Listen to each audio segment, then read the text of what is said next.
Let's talk about Bones. I don't watch TV that often. It's because I'm so busy. I do it in the evenings. But what is this? Tell me about Bones, Todd. What's it about? So Bones is it's one of these detective shows. It was on Fox, ran for about 12 seasons, and I believe it was like one of the most popular, or if not the most popular and successful show in Fox history and all that. And there was a lawsuit, and the long and short of it is people claimed that Fox was doctoring the numbers to get out of paying those that were entitled to royalties Producers. a certain amount.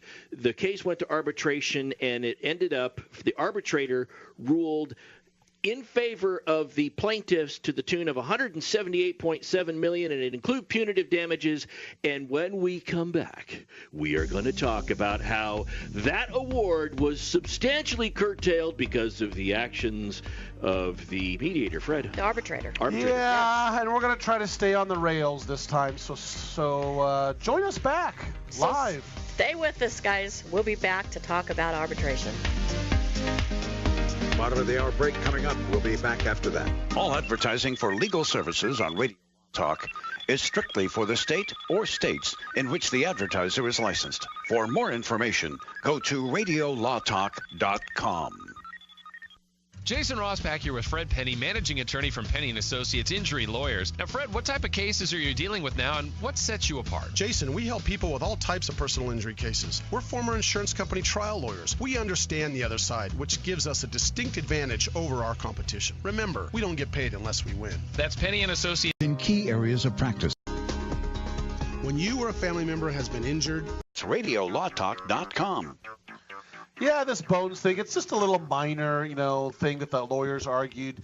$128 million reduction in the verdict from the arbitration. That is a huge victory. I mean, you're talking, all right, we're going, let me just see if I can get another $128 million knocked off your case, and they did. And there's reasons why they did that, why Bones, the Fox producers of Bones did not have to pay that. Yeah, so if you get back to the underlying arbitration here, that proceeding, that was done before an arbitrator named Peter Lichman. And Lichman issued a 66-page ruling in favor of the plaintiffs that basically ordered $50 million in damages, $128 million in punitive damages, it's a lot of money here. That's comprised the bulk of the $179 million award.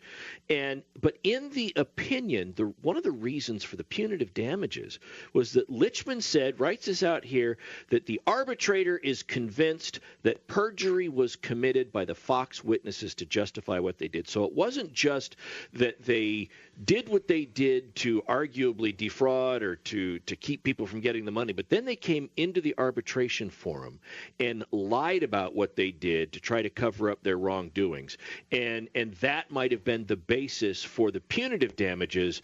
But then we have to get into whether or not punitive damages were even recoverable to begin with. But Fred. So the issue is here. So generally speaking, again, we're talking very general. Check your state, your local lawyers. In a contract, it's almost impossible to win punitive damages. Punitive damages generally are like a clear and convincing evidence that someone acted with malice, oppression, or fraud, and it's very high standard. And so they're pretty rare that you get punitive damages, and that's why this one just all of a sudden just on that one you got a gut check. But you brought up why the arbitrator might have said, you know what, there is punitive damages. Because they lied, they're fraudulent. Yes, but the question I have, Fred, for you, it's not rhetorical, legitimate. Yes. I don't. So if you have a contract that doesn't say anything about whether punitive damages are recoverable, right, then your standard that you just enunciated about being clear and convincing evidence of malice and everything would apply in a situation like that. But what do you do does that even apply, what I'm asking here, in a situation where you have a contract that explicitly spells out punitive damages are not recoverable in this action? And that's what happened in this case. That's what happened here. As a damage to this contract. Yes. So that's what happens here. The question becomes, well, if the arbitrator believed that they came in and perjured themselves, look, if you're lying about it, that tends to make me think that you knew what was going on then. That, to me, would support the clear and convincing standard of malice. And that would all be great if we were dealing with a contract where punitive damages were recoverable. But does it even matter in a case where the contract says, King's X, you don't get punitive damages, and both sides already agreed upon it? This case came before the court as a breach of contract case, and then it had an arbitration clause in it, so then it went to arbitration. When you go into arbitration, it can be binding or it can be non-binding arbitration. We don't really know if this was binding or non-binding. I suspect it was not binding, because what happened, the posture to get it back to the court, was the decision comes down from the arbitrator, and one party, not Fox but the other side, brings a motion to enter and adopt this award as the judgment of the court, and the other side, Fox, then brought a request to correct and amend the judgment to get rid of the punitive damages. So the interesting part about that is that the court said, it could very well be possible that Fox did not raise the issue of no punitive damages in the contract in the arbitration, but in the trial court they can. Yeah, they can absolutely raise it. What's interesting to me, and I'm going to jump on the other side, I think it may have been binding, and all they do is go to the court and just to validate it. Okay, yeah, you put their stamp on it. You know what I mean? And because it's an arbitration will usually be filed with that court that's local. Here's the arbitration, and let me tell you, courts love arbitrations. Why do they love arbitrations? Because they don't have to deal with it. They're too busy. They're stacked with work, and that's one less case they got to deal with. Yes, go over here now. This arbitrator, which usually Denise and Todd, is a former lawyer, retired judge, retired lawyer that hears it, and that's what the court's like. So what we have here, just to get everybody, we've thrown around a lot of terms, okay?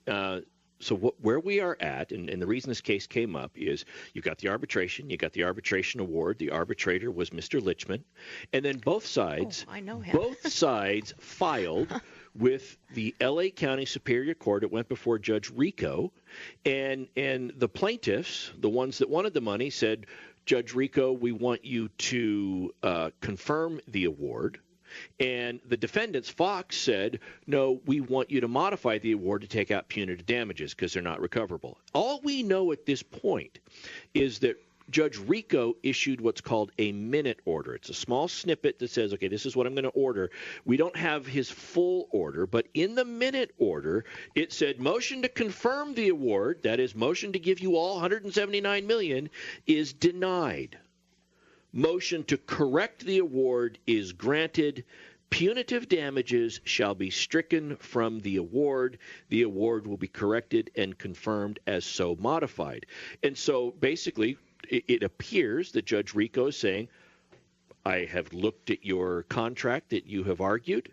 The contract clearly says that punitive damages are not recoverable. Therefore, regardless of what he found, Mr. Lichman didn't have the authority to order $128 million. That will be stricken, and we're moving forward there.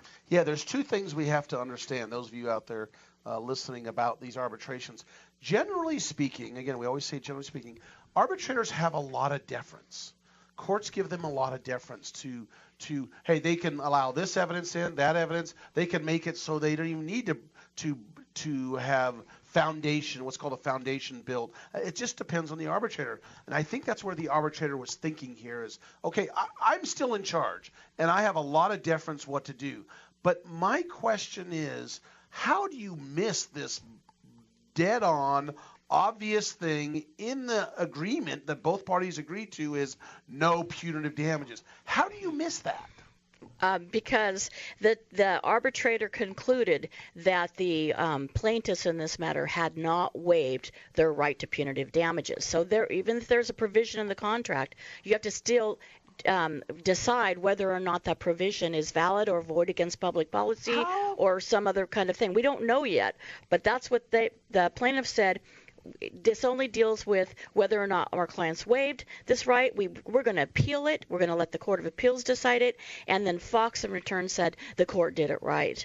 They took away the punitive damages. And let's look at how much time determining punitive damages might have taken out of the arbitration. Let's assume the arbitration lasted a week. Maybe it's longer, maybe less, but we're just going to call it 5 days, a week-long arbitration. The evidence about whether or not folks were defrauded and whether or not Fox gave false numbers or whatever, that's probably going to take the first 4 days of arbitration. And then the arbitrator makes a determination based upon the facts about whether or not this occurred. And then at the end, they determine, okay, well, what's this worth? And maybe they raise the issue about, if I'm the Fox lawyers, I raise the issue first. Judge, you can't award punitive damages. Our defense, it says right here you can't do that. And I think the judge probably heard that. I'm just speculating here, but I could see the judge kind of like taking a provisional in golf. If I can't find my ball, this is the one I'm going to play.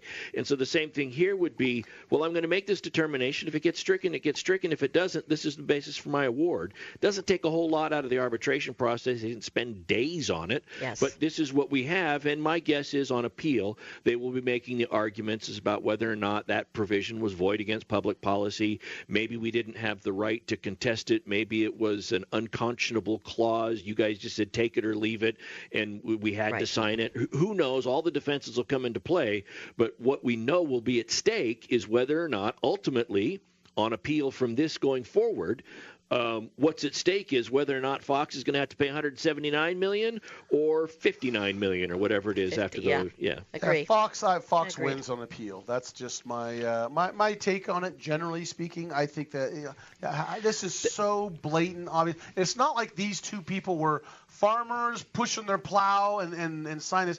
I will put nickels on this, that they each had lawyers when they signed these contracts. They had knowledge of this phrase, and it's not like anyone was duped. And I will say that I agree with you, but one thing we haven't talked about is if the arbitrator determined that they perjured themselves under oath during the arbitration, what is going to happen going forward on that separate case, perjury during arbitration, and maybe they try to settle it somehow. I think they're going to settle it. That's exactly where I'm coming from. They'll appeal it, and there'll be a settlement somewhere in between.